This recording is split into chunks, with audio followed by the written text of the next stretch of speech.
Team India star cricketer Virat Kohli ఈ ఏడాది England టూర్కు ముందు అనూహ్యంగా టెస్టు ఫార్మాట్కు రిటైర్మెంట్ ప్రకటించి అందరికీ షాక్ ఇచ్చాడు. కోచ్ గంభీర్ తీరుతో బీసీసీఐలోని కొందరు అధికారుల ఒత్తిడితోనే కోహ్లీ టెస్టు ఫార్మాట్కు వీడ్కోలు పలికినట్లు చాలా మంది చెప్పారు. సరిగ్గా 4 నెలలు పూర్తవగా సీన్ పూర్తిగా రివర్స్ అయిపోయినట్లు ఉంది. కోహ్లీ లాంటి ఆల్ ఫార్మాట్ ప్లేయర్ ఏ జట్టులోనైనా ఉండటం చాలా అరుదు. అలాంటి క్రికెటర్ను బలవంతంగా పంపించడంతో బీసీసీఐ భారీగానే మూల్యం చెల్లించుకుంది. టెస్టుల్లో మన జట్టు ఆట తీరు తిరోగమనంగా సాగుతోంది.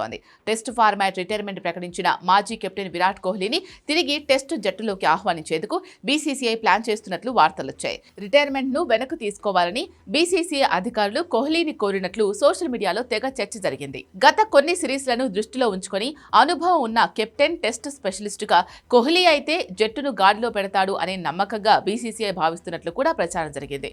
గంభీర్ను కూడా ఈ విషయంలో జోక్యం చేసుకోవద్దని కూడా చెప్పినట్టు పలువురు వ్యాఖ్యానించారు. అయితే ఈ వార్తల్లో ఎలాంటి నిజం లేదని బీసీసీఐ స్పష్టం చేసింది. అసలు కోహ్లీతో టెస్టుల్లోకి రీ ఎంట్రీ గురించి ఎలాంటి చర్చ జరగలేదని వెల్లడించింది. దీంతో టెస్టుల్లో విరాట పర్వం చూద్దామనుకున్న అభిమానులకు నిరాశ మిగిలింది. మరోవైపు గతంలో న్యూజిలాండ్ జట్టుతో సహా ఇటీవలే దక్షిణాఫ్రికా చేతిలో 2-0తో టీమిండియా వైట్ వాష్ కావడం వల్ల కోచ్ సెలెక్టర్లపై తీవ్ర విమర్శలు వస్తున్నాయి. కోచ్ గంభీర్కు టెస్టు జట్టును గాడిన పెట్టే చర్య సజావుగా జరగడం లేదని కొందరు అభిప్రాయపడుతున్నారు. అనవసర ప్రయోగాలతో జట్టును నాశనం చేస్తున్నాడంటూ ఫైర్ అవుతున్నారు.